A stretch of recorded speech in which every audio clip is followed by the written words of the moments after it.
A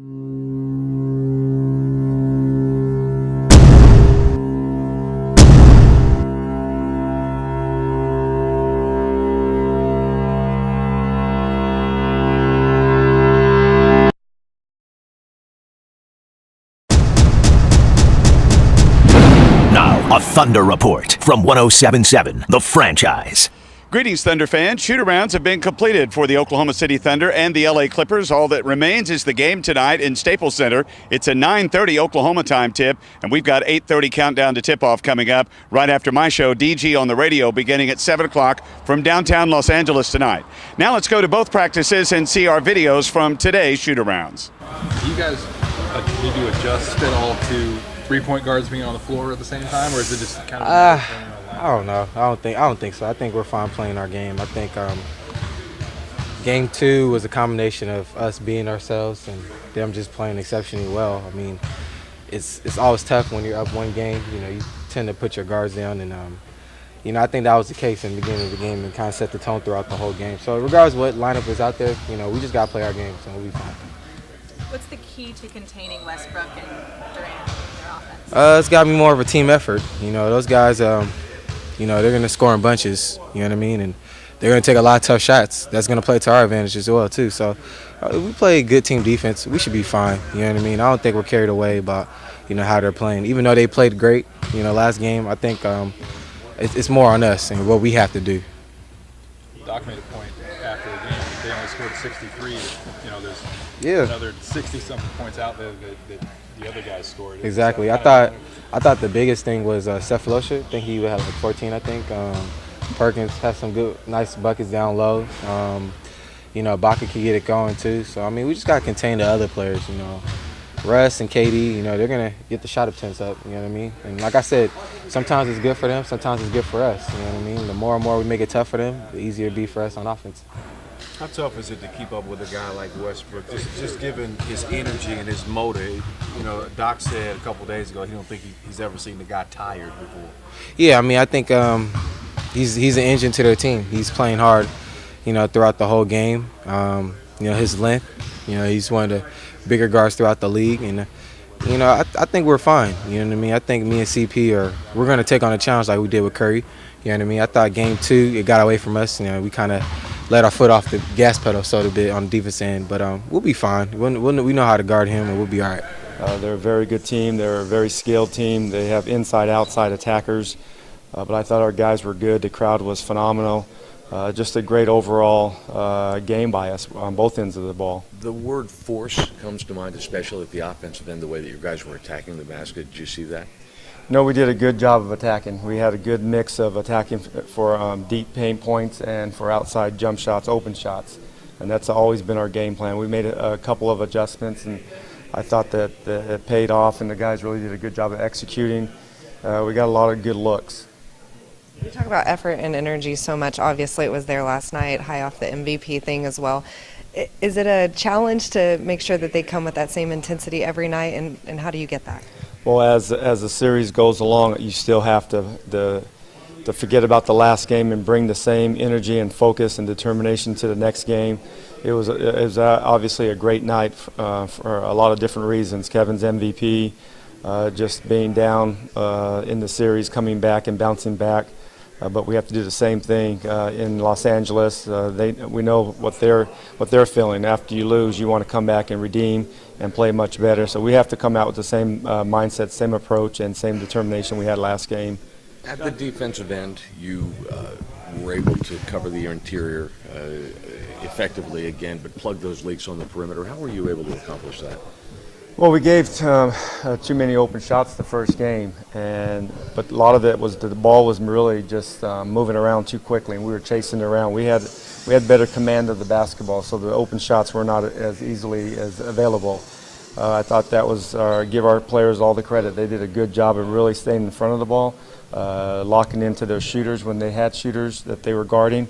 And then we did a good job of plugging up the paint. But you have to be able to do that against this team. They have guys that can score down the lane. They have guys that can finish around the basket, and they have three-point shooters. You mentioned it briefly last night. You're next, I promise. You can come over here. I mean, there's nothing. Russell and Kevin were really effective posting up. What effect does that have just on your offense in general when those guys are able to kind of punish them down low? Well, they're both good post-up players. When they get a low post position, we feel that that's a good offense for us. That can settle us down one. That makes them make tough decisions. Are they going to double? If they double, we have three-point shooters on the floor also. If they don't, Russell has a good matchup. We want him to be aggressive. And the same thing with Kevin. Kevin's done a good job over the years of improving in that spot of the floor, along with Russell. But that's something that we will continue to explore. People outside of Oklahoma City may not know a lot about Steven Adams, but just kind of watching him play, and his personality seems almost the antithesis of the way you expect kind of a hard, tough guy. He's strikes me as very funny. Can you describe just sort of what his personality is like in this group and how kind of how he? Well, he's the crazy thing is on the court he's as tough as they come. He's very determined to make the right play, and he plays with a lot of physicality, and he's strong. I don't know if he realizes how strong he is at this point of his career. And then off the court in the locker room, he's an easygoing. He's almost on the goofy side in a good way, but the guys really enjoy being around them. And I've always said he loves to play and he loves to compete and he loves to eat. I've never seen a guy eat as much as he possibly can eat, and it's just and the guys like him. He really is blended in very nicely with our group. He gives us the toughness that we have, and he gives us that youthful exuberance in the locker room. What is it about him that you think seems to get under people's skin? Well, I think effort. When you play hard, a lot of guys don't want you to play hard. And to me, that's always a simple thing to do. That's the easiest thing to do in the game of basketball is to play hard. The hardest thing is to play well. And he does that. He does the simplest things that we ask for him, is just play hard. And sometimes guys don't like you to play hard against them. And this is a competition. So you have to be ready to play against Steven Adams because he's going to give you everything he has. Thabo was involved in some pivotal plays last night at both ends of the floor in the third quarter. What did you notice about his game? Well, I think he adjusted J.J. Redick's speed. In that first half, he seemed to be a foot or two behind him on all of his pin-down actions. And I thought he did a good job of getting into him and chasing him and not having so much separation. And then he got a couple of steals and then he hit a couple of shots. So that obviously makes you feel even better. And the guys did a good job of finding him. But Thabo gives you everything he has, and he had a good moment, good moments last night, and he has to continue to do that because they have, like I said, that Crawford and Redick comes off the screens and they shoot when you don't think they have a shot, and they can get it up in a split second. The Clippers a good home team, I think just about as good as you are. What are the keys to getting a good road win? The keys, we have to get back in transition. We got to keep all their lobs and dunks out of the game. We have to play in the paint and make sure we prevent easy scores around the basket. And their three-point shootings are always could be a problem for us. But I think the last game we have to take that and then add to that. You can't be satisfied, and you can't just keep it the same. The intensity as the series goes along improves and it becomes greater, and we have to make that next jump. A long day of travel like this, do you tell us just kind of how the next couple of days go and how you maximize the time on the plane and then at shoot around? Well, we've already met, just as a staff, the film session this morning, and the players, we gave the morning off. A few players came in and did some treatments and got a few shots up. But today, it's a rest day, mentally, physically, just to rest and regroup for tomorrow. And then come back tomorrow, shoot around, and focus in on what we have to do to put ourselves in a position to win this game tomorrow night. And then get ready for the game. We've always done a good job of preparing. Our guys are really locked in, and we have to do it again. I thought our guys just played better. We did a few things. We did a few things that we felt that were important that helped us. One, we were able to make up. We were able to get out to the shooters quickly. When you're talking about two of the quickest triggers in basketball, Redick and Crawford. They don't need a lot of room. They don't need a lot of separation. They can score with very little airspace. And I thought our guys did a good job of closing that gap. And even when we were behind a little bit, our makeup speed was right on point, and I thought our guys did a good job. Did you make any adjustments on that curl that Reddick, right? Because it seemed like it's been a staple for them. Yeah, he comes off the down screens hard, and if you don't chase him, and he has the ability to curl and step in and make that little 15-foot jump shot. I thought we did a good adjustment of getting into him and trying to separate some of that space that he had. Tavo, Fish did a good job against their guys. After getting back from OKC, you guys didn't do a whole lot yesterday, but now that you guys get a good shootout in, how's the team feeling? How are you guys going through all of this? Well, even though we didn't do a lot on the court yesterday, I think we had a very productive day. It was good to watch film. We really focused on our defense and some mistakes we made, but also some adjustments that we need to make, some minor stuff. So I feel like we're focused and locked in going into Game 3. How much pressure are you trying to put on them early on? Are you trying to keep that throughout the game? Well, I think we have to play with more force. I think, they talked about it before Game 2. They wanted to be more physical. They wanted to get into us. They wanted to play with more force.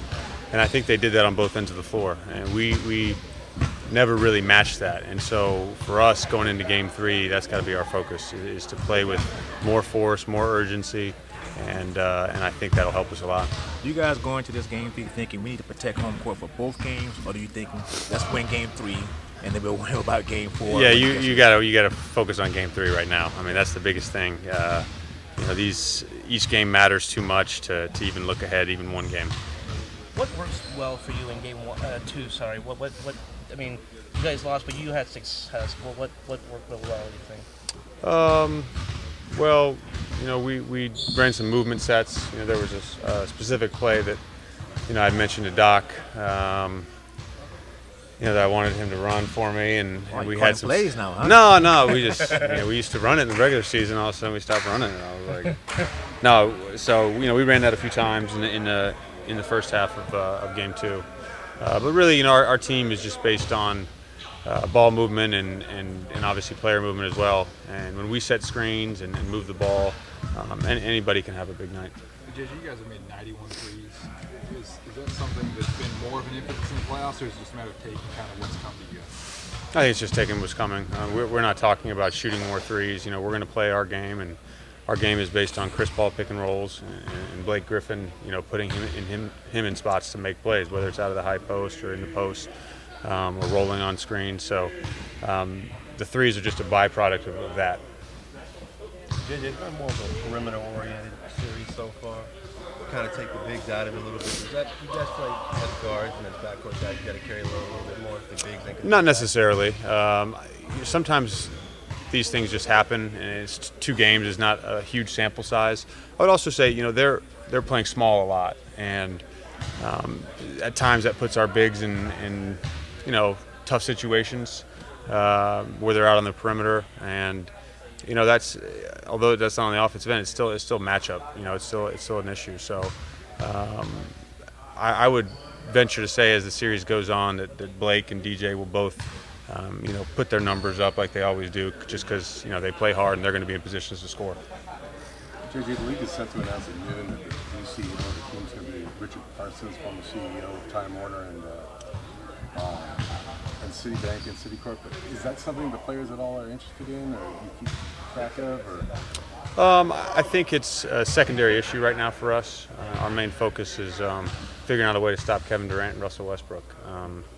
We're focused on the playoffs. We're focused on our games and what we're trying to accomplish.